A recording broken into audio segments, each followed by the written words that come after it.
Good morning, class. Today we are going to start with the 10th session of the topic real numbers. Today we are going to start with exercise 1.3. From this topic, this exercise is one of the very crucial exercise. Okay, बहुत important exercise है और इसमें का जो first question है that is prove that root 3 is irrational. Prove that root 3 is irrational.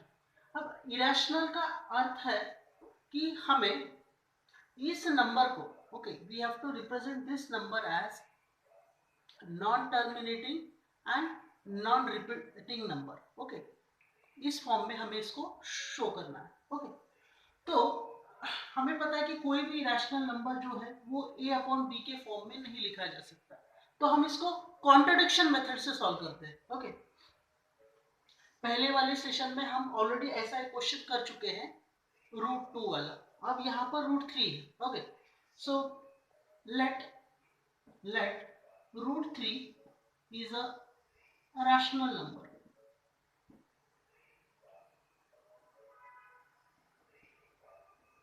let root 3 is a rational number अगर ये rational number है तो इसको a अपॉन b के फॉर्म में रिप्रेजेंट किया जा सकता है okay so we can write here root 3 is equals to a upon b where b is not equals to 0 okay इसको a अपॉन b के फॉर्म में लिखा जा सकता है where b is not equals to 0 तो इसे मैं इस साइड शिफ्ट करता हूँ b को मैं लेफ्ट हैंड साइड पर ट्रांसपोज करता हूँ so b multiplied by root 3 is equals to a suppose this is my equation 1 ये मेरा इक्वेशन 1 ओके नाउ यहाँ पर मैं इस इक्वेशन को स्क्वायर करता हूँ क्योंकि मुझे ये रूट हटाना है यहाँ से तो squaring on both the sides okay squaring तो इसका पूरा होल स्क्वायर लेना पड़ेगा यहाँ पर भी होल स्क्वायर सो b का स्क्वायर b स्क्वायर रूट 3 का स्क्वायर क्या आएगा 3 आएगा a square will be a square okay so यहाँ पर मेरे पास इक्वेशन जो निकल कर आया है वो है b square into 3 is equals to a square इस 3 को मैं राइट हैंड साइड पे लेता हूँ तो ये आएगा b square is equal to a square upon okay so मेरे पास आया b square is equal to a square upon 3 तो यहाँ पर हम ऐसा बोल सकते हैं इसे मैं इक्वेशन 2 बना देता हूँ ओके इसे इक्वेशन 2 बना देता हूँ यहाँ पर हम ऐसा बोल सकते हैं कि a square is divisible by 3 a square is divisible by 3 therefore a is also divisible by 3 अब हमें पता है कि कोई अगर स्क्वायर नंबर है ओके और वो अगर डिविजिबल है सपोज मैं ऐसा मानकर चलता हूं कि यहाँ पर 3 का स्क्वायर सपोज है मेरे पास एज अ 9 ओके अगर 9 जो है वो 3 से डिविजिबल है ओके तो मैं ये भी बोल सकता हूं कि 3 is divisible by 3 yes sure तो वैसे ही हमने कहा यहाँ पर a square is divisible by 3 therefore a is also divisible by 3 okay अब मैं आगे कंटिन्यू कर रहा हूं therefore a is also divisible by 3 अब हम इसे ऐसा लिख सकते हैं as a is equals to 3c a is equals to 3c अब ये c क्या है c is nothing but the integer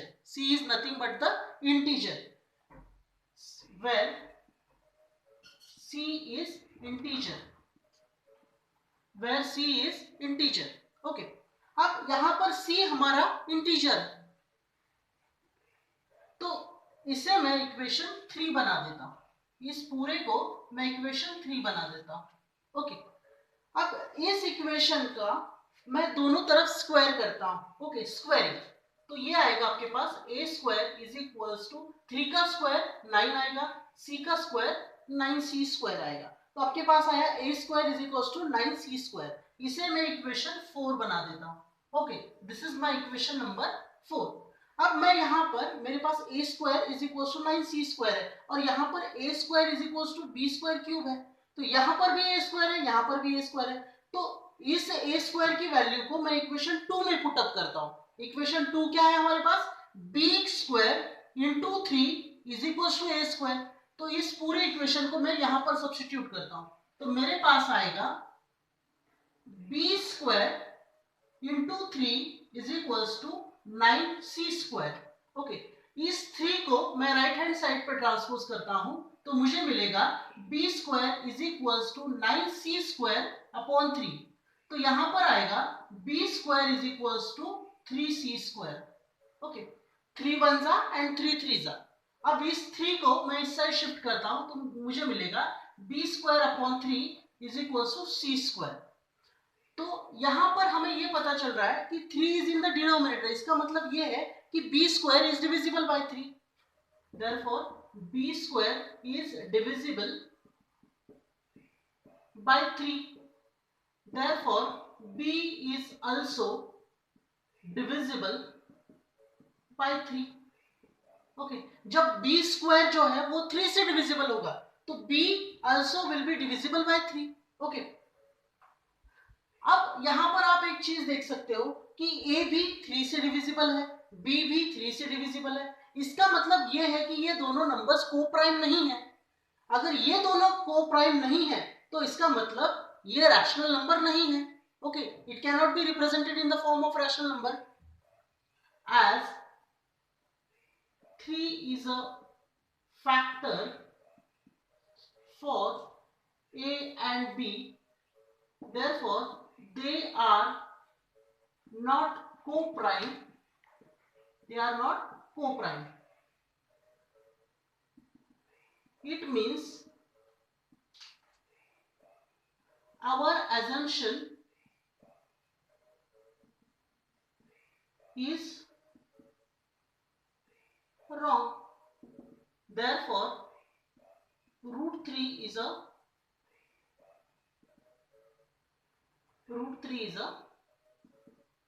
irrational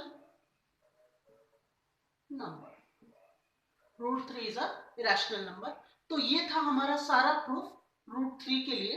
अगर नहीं समझ में आया तो आप वीडियो को दोबारा देख सकते हो। Now will proceed with the next question, that is prove that root 5 is irrational number. अब जो रूट 3 में किया था वही सब कुछ करना है, सिर्फ हमें रूट 3 की जगह पर रूट 5 लिखना है। Okay,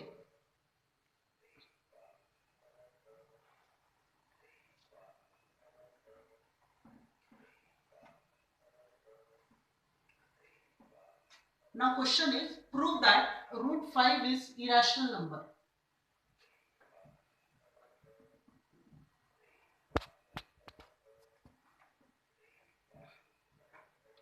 Okay, so we'll proceed.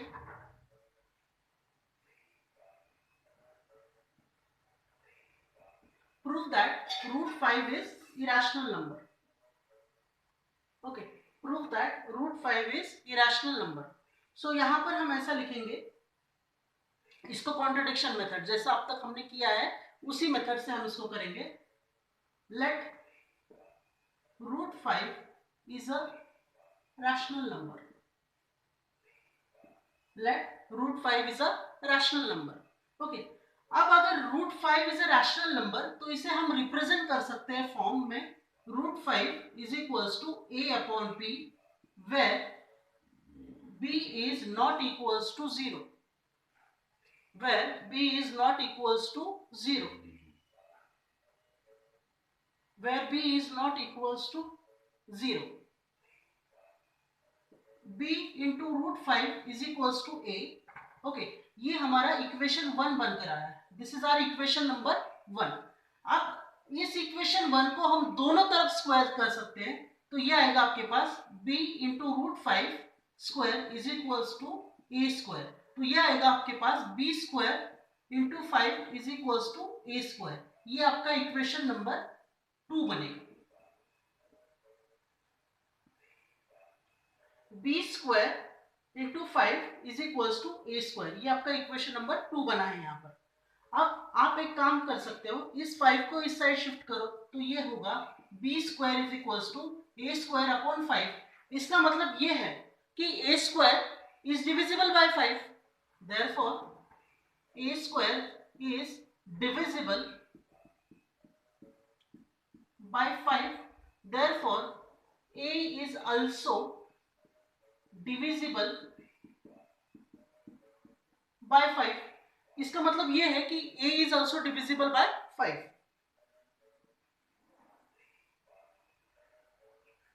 अब हम यहां पर ऐसा लिख सकते हैं कि a is equals to 5c, where c is any integer, where c is integer। Okay, now इसे आप इक्वेशन 3 बना दीजिए। ओके, और इस इक्वेशन का दोनों तरफ स्क्वायर कर सकते हैं, तो ये आएगा आपके पास a square is equals to 25c square, a square is equals to 25c square. ये आपका इक्वेशन नंबर 4, ये आपका इक्वेशन नंबर 4। और यहाँ पर आप एक बात देख सकते हो, यहाँ पर भी a स्क्वायर है, यहाँ पर भी a स्क्वायर है। इसका मतलब ये है कि इस a स्क्वायर की जो वैल्यू है वो आप यहाँ पर पुट अप कर सकते हो। तो क्या है 25c स्क्वायर, तो इसे आप इक्वेशन 2 में सब्स्टिट्यूट कर सकते हो। तो ये आएगा आपके पास b square 5 is equals to 25c square, 25c square, 25c square.